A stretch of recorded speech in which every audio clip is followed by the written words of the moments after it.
The first one was actually when I cut contact with my mom. That was that was not easy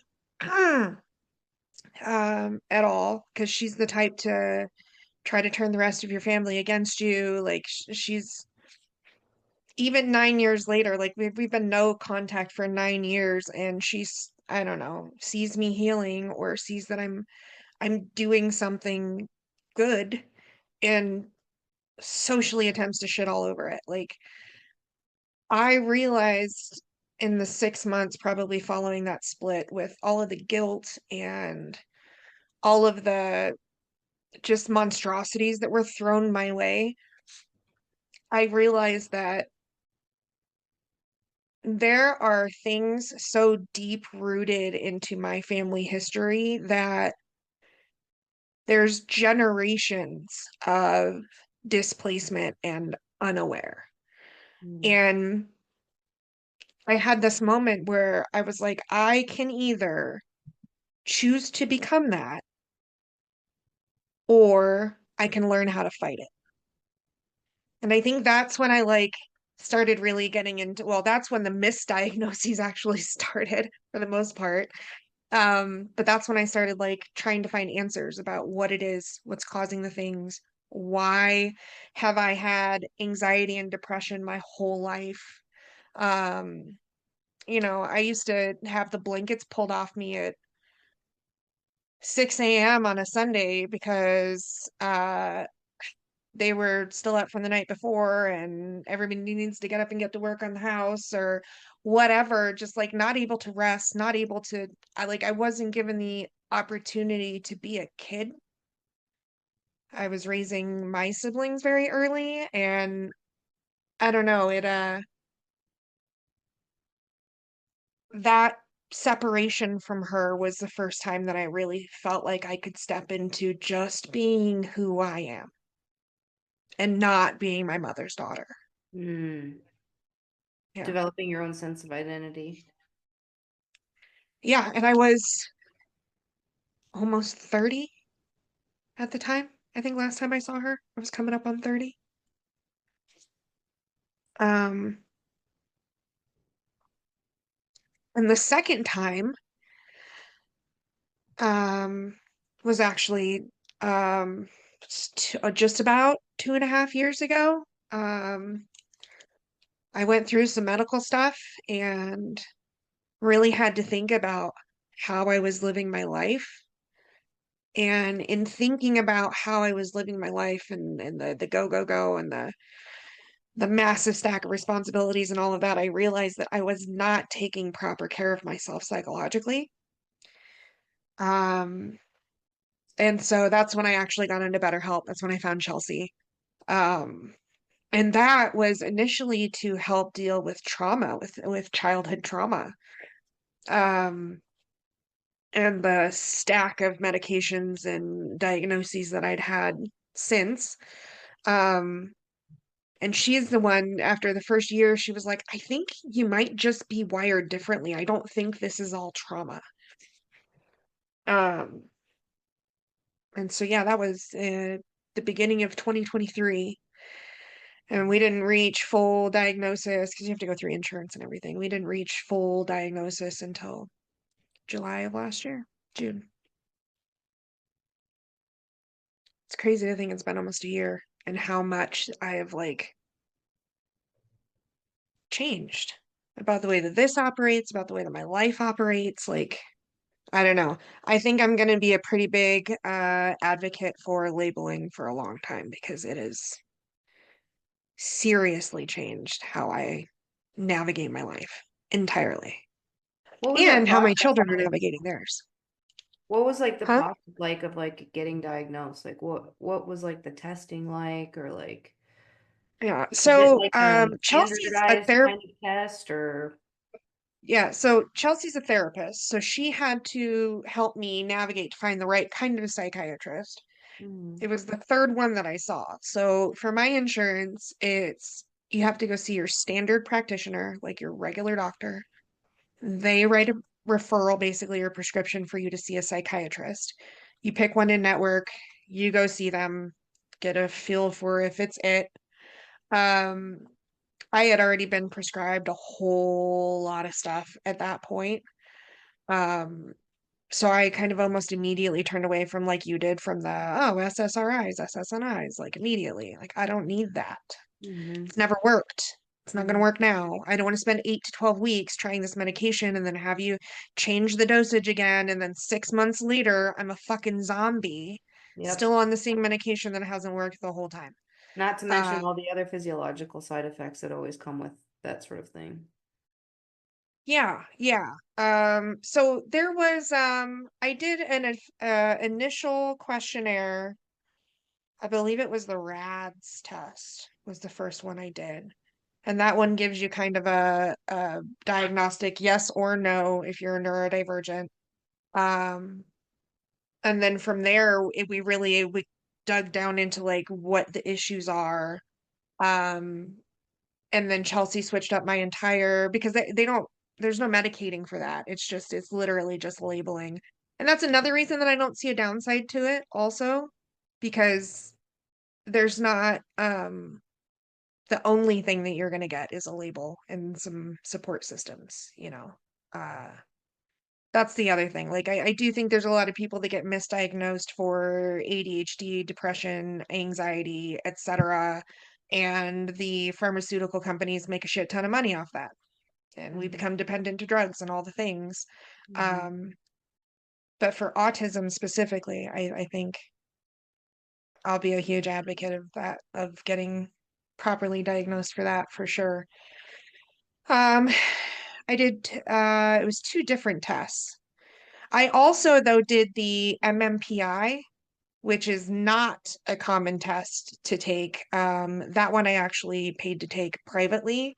Um, mainly because Chelsea and I wanted a clear diagnostic on how much I was dealing with PTSD and how much I was dealing with neurodivergence. Mm.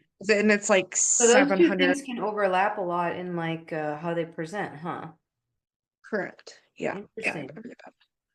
Interesting. Specifically my textural, my sensory, and my um, pattern recognition skills, my spatial relations testing is off the charts. And those things are very specifically autistic because those are the result of a lack of synaptic pruning. Mm. I take in more information. Some of the things that were trauma related was my connection to food is one very easily. Another one that's trauma related is my obsession on appearance and perception.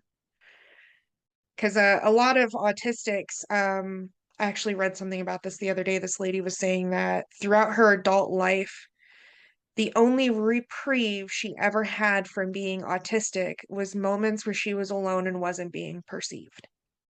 Mm. Because there's such this hyper focus on, Wow. yeah, Wow. Damn, I wild, relate right? to that.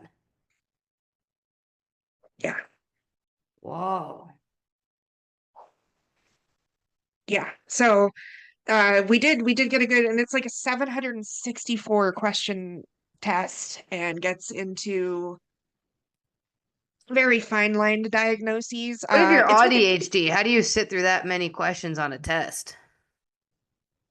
so it's an interesting um it's an interesting it's in sections for one. But the way that the questions are mapped out, it's a constant think. Mm. So and you're it's almost like at least when I took it, and maybe this is an autistic thing, I don't know, but when I took that test, I took it from a point of view perspective, like I was me looking at me. Mm-hmm. And I'm not sure if that's how everybody does it, but I think that's another reason that it wasn't that hard for me to sit through because it was literally a dissection of my brain on paper. And it was like a Oh, worksheet okay. to help me figure it out. Yeah, that's interesting. Yeah, that would keep my attention as well. Yeah. That's really interesting, man. I kind of want to look more into like the different like methods of testing because I think that's really interesting too what you said about like separating out what is neurodivergence and then what is a trauma response. And how many And of those so things like develop in unison, you know, when your adolescent brain is developing. Well, and one big difference too is a trauma response is something that you can eradicate through changed neural pathways and or behaviors. Autistic traits you cannot. Yeah, Yeah. You can build support systems, but you can't eradicate. you can mask them. You can mask them, yes, but they're still there. And too much masking is what leads to burnout. So that's how you know if you're not dealing with things correctly. Yeah. Yeah, that's true. We touched on because we were talking about like social control. That's just the podcast I'm listening to. Um, what's it called? Social overstimulation. And Social overload. Yeah. yeah. And we kind of had touched on like when we were prepping for the podcast too, when we were talking about our support systems, like how do you identify, you know, like your vibe or like your tribe and things like that. I Yeah. actually went down a remembering of Malcolm Gladwell's work in Blink. Okay. Have you read any of Yeah. Gladwell or do you remember Blink at all? So Malcolm No, I'm writing it Gladwell down. um is he does a lot of like work in psychology and stuff, and he wrote also a book called Outliers, which you may have heard about, where he talked about like the 10,000 hour rule. So Blink is essentially That's where I know him because I know the 10,000 hour rule. yes. Okay. I Yep. was like, my brain was trying to make the connection. Okay. But I Yeah. don't know about Blink. So that's good to. He's read a lot of books. Another one called The Tipping Point. Anyway, but he basically in Blink he explores the concept of like rapid cognition, so like making easy and quick judgments. So sort of like you know, intuition versus like having a good long think. Sure. And there's this crazy story. Like, so basically, people are like built to pick up on authenticity, right? Yes. Like, you know, we hear about this in so many ways, and like they touch on this in like good sales trainings and stuff like that as well. Mhm. But there was a story that he told in like the 1980s. It was this like museum in California called like the Getty Museum, and they were exploring these like different sculptures, and the sculpture came across their desk that was supposed to be of this like 2,000-year-old, I think it's called a kouros, and it's supposed to be like a Greek statue that's basically like a naked young guy with like the left foot forward and then the arms at the side, so it's like a very particular kind of statue. And normally and there's only like 2,000 of these or 200 of these. Yeah, 200 of them like known in existence. So they're really hard to find. And it's like, usually they come out looking all like banged up because they're coming out of the ground. You know, it's like an archaeological discovery. But this one was like the first one of its kind that was in like perfect condition. So the museum is going through this process of like authentication. So they like authenticated it and did like, you know, like spectrometer readings or whatever of like the marble, and they were able to like say, okay, this marble is from like this particular region in Greece, and so they were able to essentially like on paper identify the authenticity of this, even down to like, so it was made of dolomite, I think, but on the outside it had like a calcite, like a thin layer of calcite, and typically calcite is only present in something that is like very, very old. Like it takes hundreds Right. of thousands of years to 2000. form. Yeah. So, and it had even had like the thin layer of calcite and everything. So the museum is going through all of this kind of stuff, and they're all their like scientific discoveries and everything's like checking out on paper, right? And so they're like had almost had it purchased, and they had this like viewing of it basically. And something was off, man. Something was off about this statue. So there was like multiple people. So um there's one guy that was on the museum's board of trustees. He went to look at it, and he was like stuck on the fingernails of the thing. He was like just couldn't get the fingernails out of his mind. You know, something seemed off about it. He like couldn't say why, but something was just off about the fingernails. And then this other lady, she's like one of the foremost Greek sculpture like experts in the world or whatever. They like took her down into the museum like basement before they closed the deal to show her this like sculpture, and they like whip off the cloth, and they're like, soon this baby will be ours, and she was like, ooh, I'm sorry to hear that. Like instinctively it was just like, oh, I'm sorry to hear that, you know? And like just it was like the first thing that came out of her mouth. And then this other guy, who was like the former director of the Met in New York, when he saw it, the first thing that came, he like would note the first word that came to mind, and the first word that came to his mind when he saw the statue was fresh, which is not the right word to describe a 2,000-year-old statue, even if it is in good shape. And Odd. sorry, go ahead. I said that's odd. Yeah, so you see where I'm going with this. So, and then there was Yeah. another guy who said that like the feeling that he got was immediately cold, and he felt as though he was looking at it through glass. Like, have you ever had that feeling when you're talking to a person and you can't quite tell, but it's almost like there's like glass between you? Like I've described that feeling that I've had like to Steve. We were talking about someone and I was like, I don't know, man, it just feels like there's glass between us. So it's likely in that situation you're speaking to a sociopath because I think you're autistic. I think you're ADHD. And here's the thing. No, this is a very interesting thing. We cannot, so every time you meet somebody and you talk to somebody, you as an empathic autistic, which you are, which I am, I feel like we're the same in this. You have a very deep emotional connection very quickly. Whether you like the person or not, you have a very good read on who they are, what they stand for, how they operate, whether they're a safe person, whether they're here to help or hinder. You read the energy, right? Yeah. Sociopaths do not feel or express human emotion in a way that can be tracked Yeah, they just or mirror it. pattern recognized.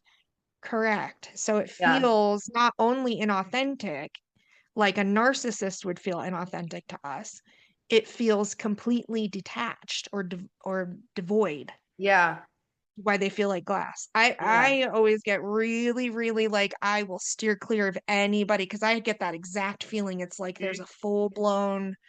I feel like it's a spiritual partition, but there's like a full blown wall between Yeah. me and that person, and I will run. Yeah. Yeah, that's Uh, really interesting. I'm glad that you pointed that out as it comes to like being able to identify different types of personalities too, because that kind of ties back into something that we were going to talk about in support systems. But basically, where I was going with this was that he's identifying like that instinctive, rapid cognition of just like when the vibes are off. And like anyone who knows me, like I talk about vibes ad nauseum. So I'm sorry. But like, it really is like everything is the vibe. Good, it's well, good vibe, bad vibe. And all that is like your intuition. But yeah, basically, let's add some definitives for that. Aura, energy. yeah. Um, so you guys, whatever Yeah, your there's plenty of definition, synonyms. and out you guys out there, drop what you use. Drop your word below here because we Yeah. wanna. I'm actually curious. Sorry, go ahead, Britt. No, no, no. Yeah, I am curious too because it's like everyone has this thing and like some people have like way better intuition than others. But it's this thing that we have like innately in us, but we have two like operating systems basically. You have like your rapid cognition, your instinctual operating system, and that's like your adaptive unconscious is what they call it. So it's like the part of the brain that leaps to conclusions and it sends you indirect messages. So like you're not going to cognitively think like, oh, like I should get out of here. It's like for whatever reason, maybe your palms will start sweating or you're gonna like feel pins and needles. Like it's like the hair on the back of your neck type stands up. Like your body sends you physiological signals instinctively. And if we Because learn there's how to neural pick up, connections. yeah, so you pick up on those things. You have to Mhm. train yourself to pick up on those things consciously, but you can train yourself to do it. And then there's like your conscious strategy where it's just like you're having yourself a nice long think, and then what do I think about what do I think? And then That comes that's from where, your intentional knowledge base, not so much your yeah, pattern recognition. Yeah. yeah. But it's just really interesting when I was thinking about this work because I think that it was like in identifying the people that you feel safe around, that are your support systems, that are around you, I was like, there's really not like a system. There's not like one kind of person that I trust to have around me. Like I have a very diverse friend group. Yeah, Like there's me too. people that I love that love me, and they're all very different people, you know? Yeah. And like when I meet people, new people, I usually like we either vibe or we don't, you know? And more often than not, it's either like ambivalent, or I'm like, hey, I really like this person. I'm so glad we met. Like, you know, or sometimes I'm just like, oh, you're like, you know, whatever, like you're cool. Like I don't really have any interest in continuing and getting to know you better, but like you're all right. But once in a while you get that like feeling where you're just like, ooh, I don't like this. Yeah. Yeah, I would say I'm energy and instinct first, but I also really so one of the things that I've learned about myself specifically as an empathic autistic is that I am a target for narcissists because I have this ingrained, I don't want to call it a praise kink, but I have this like ingrained, That's the perfect thing to call it, Lindsay. it kind of is, right? It Yeah. really is. And I think it's from like lack of love as a child, unless I was being successful in something, Yep. you know? And I think that is this fully connected for me as an adult, in how I perceive people. And so narcissists really do tend to navigate towards the people pleasers, right? Hmm. Generally, and the people that are open energetically, like an empath is. Um, and if you're naive to authenticity, like I can be, I actually really struggle with that sometimes. I don't always realize when people are being fake nice, um, or fake helpful.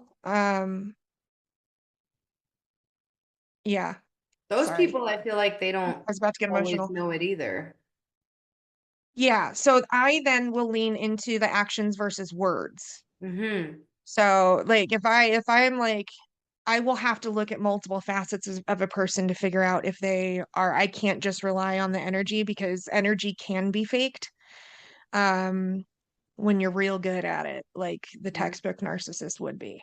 Hmm. Um so actions versus words becomes a big thing for me. And then my third one is boundaries. I actually sometimes will even set test boundaries if I'm unsure about somebody, just to see where they lie, because people that are being opportunistic about their attachment to you don't do well with boundaries.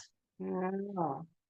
Yeah. I like And that that's term, opportunistic with their attachment to you. I really like that phrase. 'cause that's what I struggle with. Everybody knows that if they ask me to do something, I'm going to do it. Or if I see a job that's not being done, I'm going to do it. So like willful negligence, to awareness of a situation also really triggers me. Mhm. Like social injustice, if I see like, this thing isn't right and it needs to be fixed. But anybody that has known me for more than 30 minutes probably knows that about me. So it kind of does make me an easy target. Um, so yeah, I'll set out test boundaries sometimes just to like if I'm not entirely certain. And it does take a long time to get close to me, a long time, because I know I don't have the best judgment. And that's something that I'm trying to teach my daughter too, because I see it in her. Hmm. Uh, yeah. I feel like I really, really struggled with that for a good part of my life. And then almost overnight, I just got really good at it. Yeah. And I don't know why that was. Was it situational? Yeah, that's the question. Yeah, I don't know. Actually maybe it wasn't. It wasn't overnight necessarily. I think with people in general, I did more of a good job for the most part, you know, after like into my like young 20s and stuff like that. Oh, maybe that's not true, actually. Now that I'm thinking back on it, I did have some like really bad friends that took advantage of me. Maybe it took longer than I thought. Never mind. Yeah, that's Was tough super too, because you recent. look It back and was you super start to recent. realize.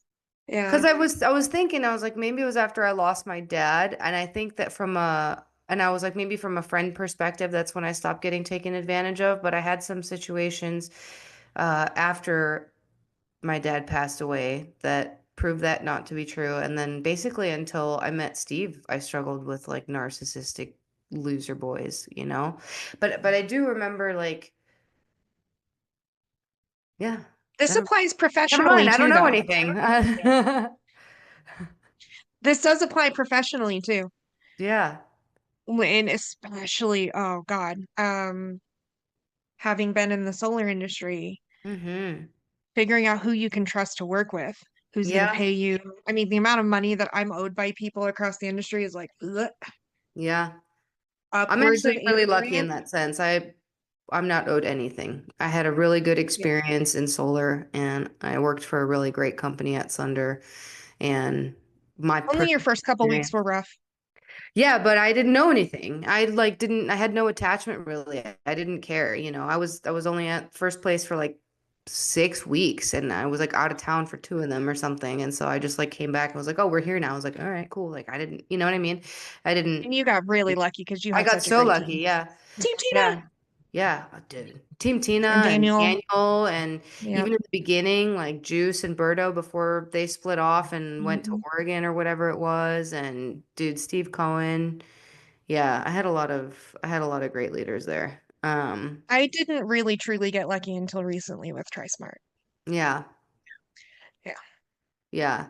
I think a lot of the gratitude that I have for the training and everything was like first of all, I felt like for the most part I was surrounded by like really good people who like meant well even if they didn't know what they were doing. Because it was Right. all like a lot of young leaders, you know? And it's like I didn't really question people's intention. I like more often than not question people's ability or capability in the roles that they were in, but not really their intentions, you know?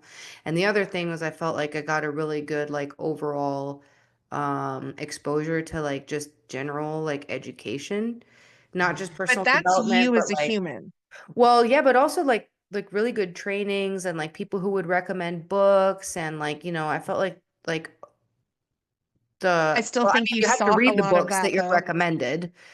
Yeah. But still, like they would call in like, CPAs and financial like I don't know, there was just a good Okay. amount of exposure to like things that you're just like, oh, I didn't know anything about this. I should learn about this. But how many people around you did not take advantage? Like, I think you forget Most, I've but been to a that's convention with you. everybody. Dude, the Pareto principle is evenly distributed across every profession, across every environment, across every group of people. 20% of the people will get 80% of the results because 20% of the people are willing to do the work, 80% of the work. you know? Hmm. And then like of that 20%, there's like the top 1%, Yeah, true. which like I don't think that I was ever the top 1%. But that's because I wasn't willing to do what other people were willing to do in order to get it because I'm not really that like especially wasn't in the past like that money motivated. Like now it's different because I run my own business and what motivates me is like the opportunity to build a table everyone can eat at. Now I'm getting to be like You're never going to be creative and motivated by money. I'm not. I like rocks. Like I Me too. Most of us are not motivated. don't. I'm motivated by my, give me just like 40 to 100 acres somewhere. Let Yeah, me grow like my fruits and vegetables. Let me raise animals that I can eat. Leave me the alone. I should be money motivated because just because I don't have expensive taste in the sense of like, let me go spend a couple grand on this like handbag, like I'm an expensive bitch. I'm bougie AF. Organic, grass-fed, friggin' hydrogenated, ionized water. Like I'm expensive, That's but not I'm not like, bougie. That's self-care. well, okay, yeah, but You still bougie. no. The bougiest thing you probably ever do is your like twice a year expensive meal in Vegas. Oh, I do love my expensive meals. Yeah, That's but where the still. booze goes. That's where the booze goes for sure. But yeah, I like if I would rather go like on a hike and look for fossils than like Same. be taken to like on like a shopping extravaganza because Gross. dude, I saw this. Did you send that meme in the group chat the other day that was like the dissociation at the mall or like when you're Yeah. shopping and then all of a sudden, and it's so funny because like literally the only time I go shopping is when Steve can come with me because he really is like my aesthetic coordinator, because otherwise I will just walk in and immediately dissociate where he's like, no, no, no, we have to get you clothes. Like, let's stay on track. How about this? How about this? How about this? How about this? And I'll like come out and try stuff on and he'll help me. And like we just have to literally spend an entire like 8 hours doing it to find like four good pieces. And then I have to like go through it again, but it happens so fast where I'm just like, I don't want to be here anymore. He's like, we're not done. And I'm like, I don't want to be here anymore. He's like, it's been 40 minutes. What do you mean? You've tried on three things. I'm like, get me out of here. Like it happens so fast. Grocery shopping is the only shopping I enjoy. Yeah, I enjoy grocery Only shopping I shopping. enjoy. I don't really do it that much Um, anymore though, just because it takes like 2 hours for me to like go to get there to do the shopping to come back to put it all away. It's like a 2 hour thing now. So I'm like, it's one of my only breaks in the week. I enjoy thrifting because it speaks to my forager, you know, uh, evolutionary being as it stands. I also like some older. I don't like a lot of the new styles of clothing, so thrifting's my shit. But yeah. no, I am as you guys have all seen if you scroll through my social media, I'm the queen of finding one thing that fits me that I don't have to think about and then getting it in And every getting it in single. 100,000 colors, just with Yep. different shoes. I wear the same hat in different colors. It's the 47. I wear the same Amazon onesie long sleeve with like something tight around my waist. I've got it in like six different colors. Yeah. I was actually thinking about this the other day because, I'm like trying to do all these like networking events and stuff like that. And so I'm like trying to like look presentable and like Mhm. look cute and look put together. And I'm trying to like learn how to young lady. And then, but it's taking so much of my like mental energy that I almost feel like it's not worth it. Like yesterday, I had a coffee networking date with this woman, Jennifer, who's like amazing. Like immediately, just like love her vibe. She's like super funny. Super glad we connected. And I like was like, you know what? I'm like, it's coffee at noon. Like this is like someone that I want to be able to be myself around and see if like they're cool with that. And I was like, I'm gonna wear leggings and like a built crop top. So I went with like the athleisure route and I felt so much more like comfortable and myself, and I just like the way I sat in the chair was like different. The way I talked to her was different. It was like me, it felt like instead of like, There's times we oh, have to dress up. I'm the queen of the convention and the stage yeah, wardrobe. but like But I'm trying to figure out when do I have to do that and when can I just come as I am? Because I didn't become a business owner to dress business casual. If I wanted to like wear the thing, I would have worked for somebody else and done what they told me to do. I don't want to do that. I'm going to tell you the same thing I've been telling you for 6 years. You are the brand. So you create that for you and you show up as you. Yeah. I mean, how many things changed for me when I stopped trying to be the fucking direct solar team manager and stepped into being a homeowner advocate and like Yeah. creating consumer, like just you be you. The things that I Yeah. have shown up with socks and Birkenstocks to, but then I also get into this kind of weird sense of detachment where I'm like, I could buy the building. Yeah. And that's the You know what I thing is like mean? why like I'm gonna stand in my closet and have a meltdown because I feel like I don't look good in what I'm wearing or like the fabric is making me itchy or I feel constricted and then basically the rest of the day as long as I'm wearing that outfit I'm gonna think about how that outfit feels on my body and I No can't be chance I'm focusing present. on anything else. Right, Yep. and I can't be present. And I'm just like, okay, well, maybe if I just like, if I give up trying to look put together, and then I put myself in a situation where maybe I don't look as put together, but mentally I am put together because I'm not hyper fixated on like the clothes that are entrapping my entire existence, then I can actually be myself and my brain can work. And I'm like, man, that's probably why like Adam Sandler just dresses like in his sweatpants and t-shirt every day because he's like too busy letting his brain be creative. You're describing a specifically neurodivergent experience. I have never, ever heard a neurotypical person speak about not being able to show up as themselves because something that they were wearing was uncomfortable. The same. The same. Same. I turned my socks inside out to this day. To this day, that seam will not be touching my toes. Blech. No. Hard pass. Yeah, I have to wear specific kinds of socks. I have a pair of socks right now that's like my current hyperfixation and I love them so much. They're They can very be comfy. seamless. And if I know that they're not inside out at this point, like it's developed to that extent for me. Even seamless socks, like if I know that they're right side out, fucking weird.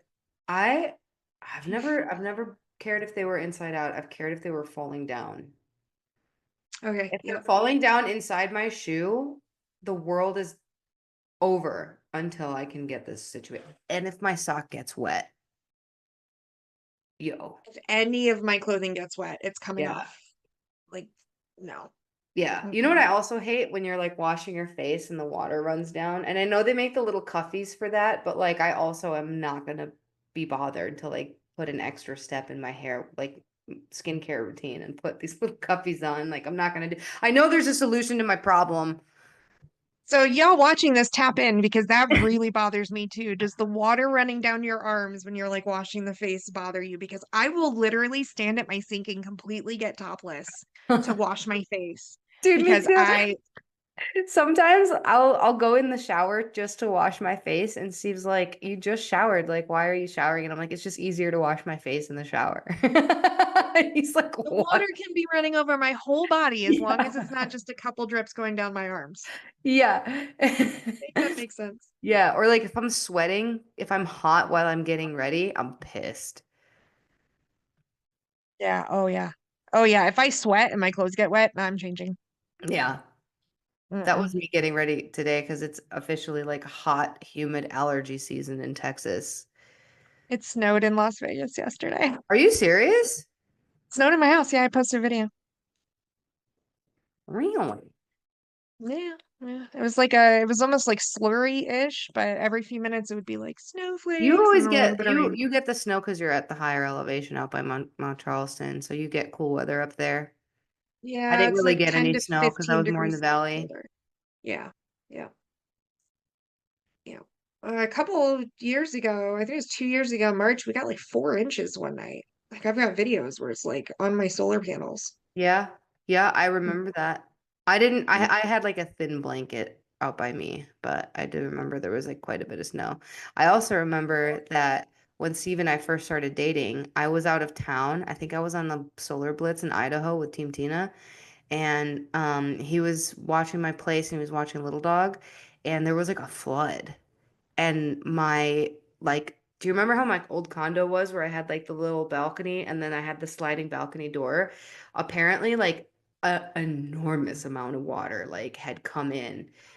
It was like flooding and then I had that like little hill and then my balcony was at the bottom of the hill and apparently like he didn't like send me pictures of it. He's like, I got it all like taken care of, don't worry about it. But apparently it was like inches of water that were just like in my place. Oh man. Yeah. And I was Thank like, God you're tiled. ooh. Glad I am out of town for that. Thank you, my good man. Thank you. I just How realized how long we've been talking. long we've We're been like an talking? hour and a half. Oh, we basically have done, sorry guys, we basically have done an hour and a half long yappy hour because it's only half of us here today. But Yeah. why give up the opportunity for a good chat? Yeah. I'm actually no, I'm gonna post this as a full episode. I'm actually, you know what we're gonna do? We're gonna pause real quick and then we're gonna do a quick yappy hour. So I don't feel All like we're done right, talking. cool. I also realized that I never changed my handle, my name handle. Me neither. Whoops. Oops. Whoops. Just little social media marketing tip for all of you out there watching this. If you change this to your social media handle anytime that you're recording and posting, any calls that you're on, you're more likely to get more followers. So on to Yappy Hour.